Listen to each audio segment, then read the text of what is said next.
I want to build a massive LEGO Hogwarts. Just like most LEGO Harry Potter fans, I've been dreaming of the day that I could make a full Hogwarts layout.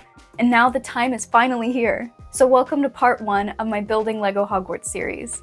Today is more of an introduction, so I'll be walking you through my layout and plans for the project. When I decided I wanted to build a LEGO Hogwarts, I was quite overwhelmed.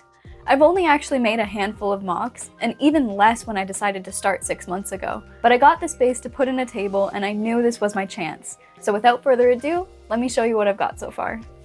This is a 6-foot by 5-foot L desk that I'm going to be turning into Hogwarts.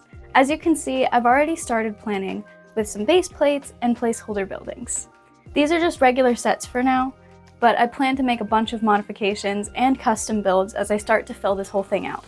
But before I could start working on any builds, I needed to have a plan first. So I started with this drawing.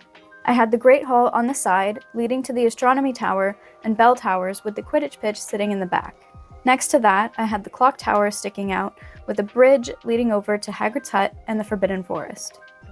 But when I bought the base plates and laid it all out, I didn't really like it, so I changed the plan. I put the Great Hall in the middle with the Clock Tower behind it, and the Bell Towers and Astronomy Tower were on the right side. I had it set up like this for months while I worked on other things. That was until I went to my second LEGO convention ever, Bricks in the Six.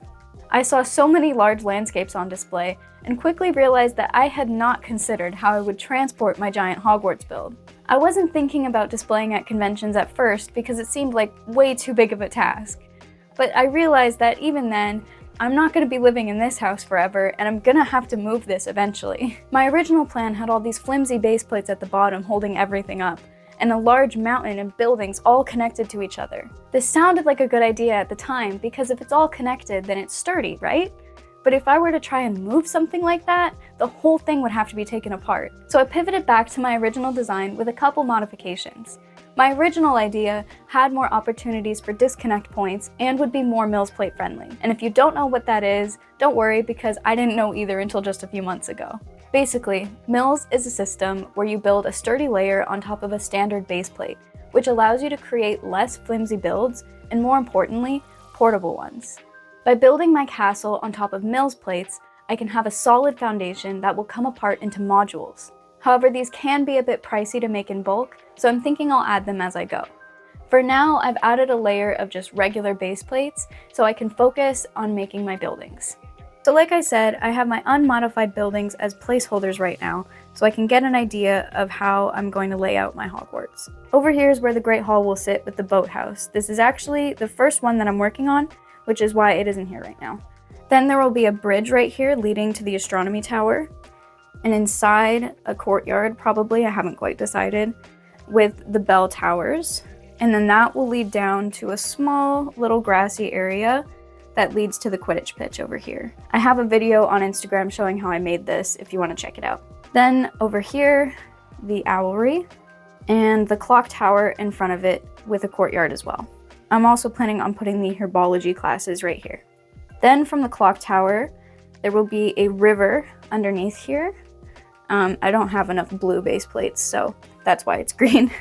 But that river will lead back to the Great Hall Lake over here. And then above the river, I will have the wooden bridge that leads over to that like rocky area where Hermione punched Draco in the face.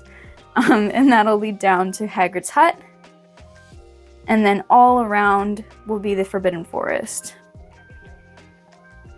Then to top that all off, I will have the whole thing raised on top of big rocky cliffs to give it the proper Hogwarts silhouette. Underneath, I also have some small tables here, and this is where I'm keeping like my underground areas like the chess set and the Chamber of Secrets and maybe a potions class or something.